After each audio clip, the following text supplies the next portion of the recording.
There are a lot of things President Trump says and does that have Republican senators running away from reporters, not wanting to make a comment, but the nomination of Judge Gorsuch for the Supreme Court, that is not one of them. Today was his second day of confirmation hearings, and earlier today I spoke with one Republican involved in today's hearing. And joining me now is Republican Senator Ben Sasse of the great state of Nebraska. He was one of the questioners of Judge Gorsuch during today's confirmation hearing. Senator Sasse, thanks so much for joining us. Thank you, Jake. Good to be here.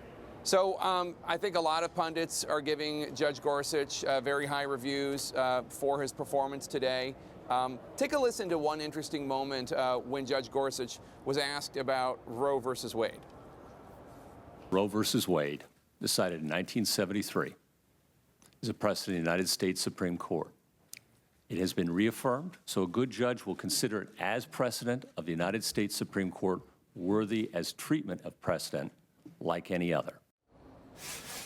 The only question I have about this is that, I don't know if you read the book, but Judge Gorsuch wrote a book against assisted suicide. And while the book in no way specifically talks about abortion, I think it's fair to read the book and wonder how much the moral arguments he makes about life perhaps could apply to that. For instance, he writes in favor of bans on assisted suicide and euthanasia, quote, on the basis that human life is fundamentally and inherently valuable and that the intentional taking of human life by private persons is always wrong, unquote.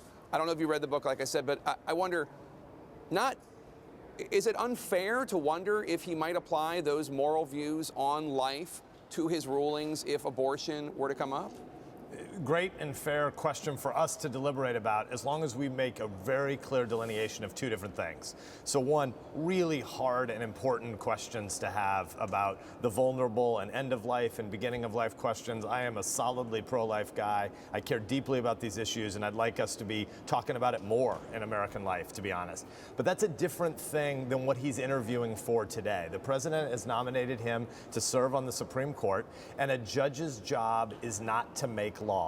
A judge's job is to defend all of our constitutional rights and the Bill of Rights in light of the precedential questions that he's been talking about. So he has another book besides the one you're talking about. I actually haven't read that. I've read in it. I've seen excerpts of his book about assisted suicide and whatnot. But he has another book on stare decisis and on the role of precedent. And that's been a key part of a lot of our hearing questions today. And it's pretty clear that this guy isn't running for the Supreme Court as if it's an election or a campaign so he could be a super senator or a super president. He believes in law as he receives it, not law as he wishes it to be.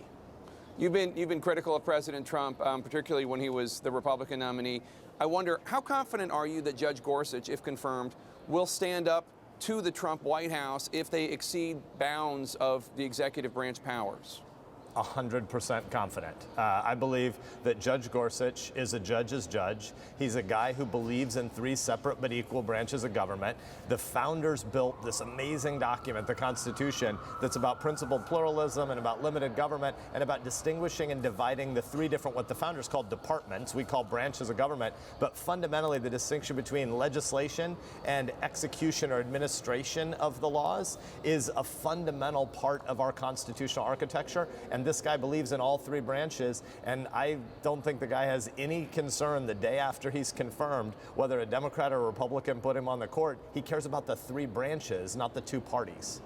Let's turn to the subject of President Trump and the Russian situation. On the day that President Trump first made the false wiretap allegations against President Obama, you released a fairly powerful statement that read in part, quote, "We are in the midst of a civilization-warping crisis of public trust, and the president's allegations today demand the thorough and dispassionate attention of serious patriots." Well, it did receive such attention. It is found to be completely unsubstantiated and was even disputed, I would even go so far as to say rebuked in some ways by the head of the FBI. Now, I know that your criticism of the lack of public trust goes far beyond President Trump, but do you think that the leader of this nation, the leader of your party, understands the crisis that you speak about so eloquently, and how concerned are you that he's contributing to it?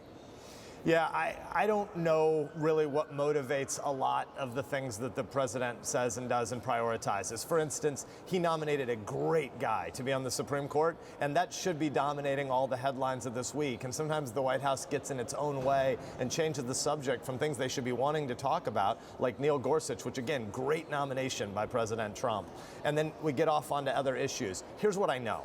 I know that America as a republic can only survive if we are passing on to the next generation a sense that the most important things in life are not primarily political. They're neighborhoods and schools and churches and synagogues and workplaces and the PTA and the Rotary Club. And if we believe those things, then we have to have a government that has a framework for ordered liberty that we build and pass on together, and that requires shared facts. The president and the Congress, by funding and declaring war at times, obviously, but the president as commander-in-chief is regularly going to have to send our sons and daughters into harm's way in battles against jihadis and in the future of cyber warfare. It's critically important that we have a shared reservoir of public trust. And I would love to see more people in Washington taking a 10 and 20-year perspective instead of a news cycle long perspective. So yeah, you're right. I'm worried about the civilization warping crisis of public trust. Sounds like quite a mouthful there. But that's how I feel it in my bones when I worry at night about the America that we're passing on. That isn't about the last 2 months. That isn't about the last year's election cycle, but it's about something that's decades long when we have a decreasing sense of shared facts. And obviously, since the end of the Cold War 27 years ago, we face different kind of enemies. We need our intelligence community to do really important and hard stuff for us abroad, and we need a commander-in-chief that goes out and tells the American people the story and the service of those families that are involved in the intelligence community. I want us to be focusing on those things that should bring us together, because we got a lot of work to do. Senator Ben Sasse of Nebraska, thank you so much, sir. Appreciate it. Thanks, Jake.